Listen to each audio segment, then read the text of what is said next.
Anthony Pereira is a professor at the Brazil Institute and Department of International Development at King's College London. Good to have you on the show, sir. Let me ask you, the former president, Lula da Silva, he's long been claiming that this is political persecution. Does this provide some sort of vindication for him? I think, yes, certainly those around him and his supporters will see it as vindication.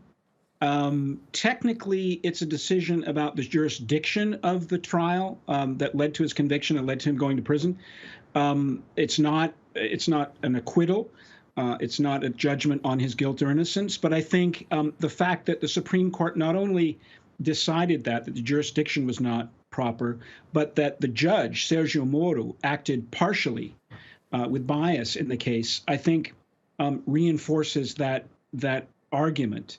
And, you know, there could be another twist in the judicial story, but I think most people are factoring in the idea that Lula is back and is very likely to be a candidate in the 2022 presidential election. Okay. What do you think his potential return to politics would mean for Brazil?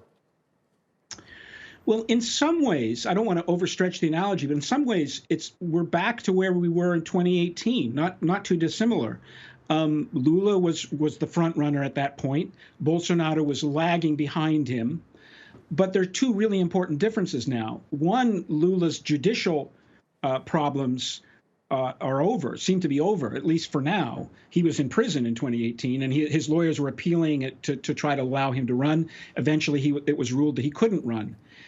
The other difference is that there's been more than 2 years of Bolsonaro in power, the last year under conditions of the coronavirus pandemic. And as your reports are showing, his performance has been a disaster. I mean, 54% of Brazilians in a recent poll said that his performance in dealing with COVID-19 makes him unfit, is bad or very bad.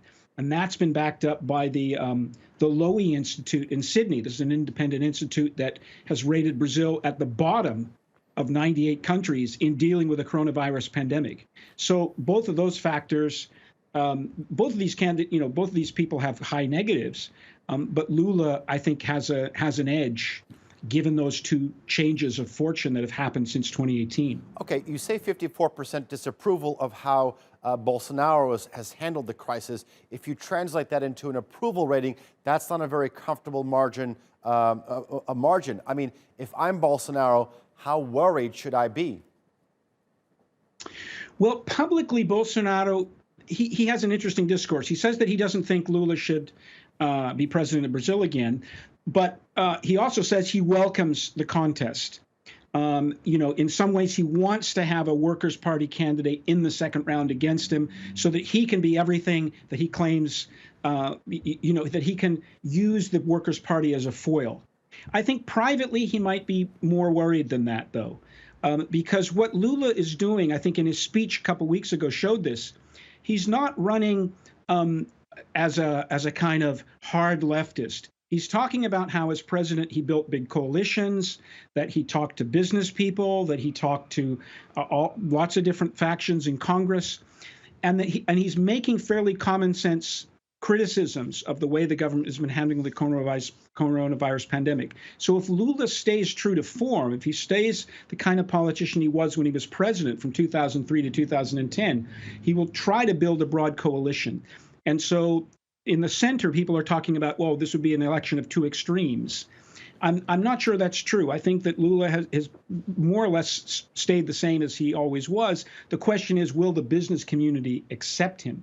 I don't think his attitude to business has changed, but business's attitude to him may still be hostile. Well, that's a very good analysis. All right. Professor Anthony Pereira, thank you very much for joining us here on the NewsHour. I do appreciate your time and your analysis.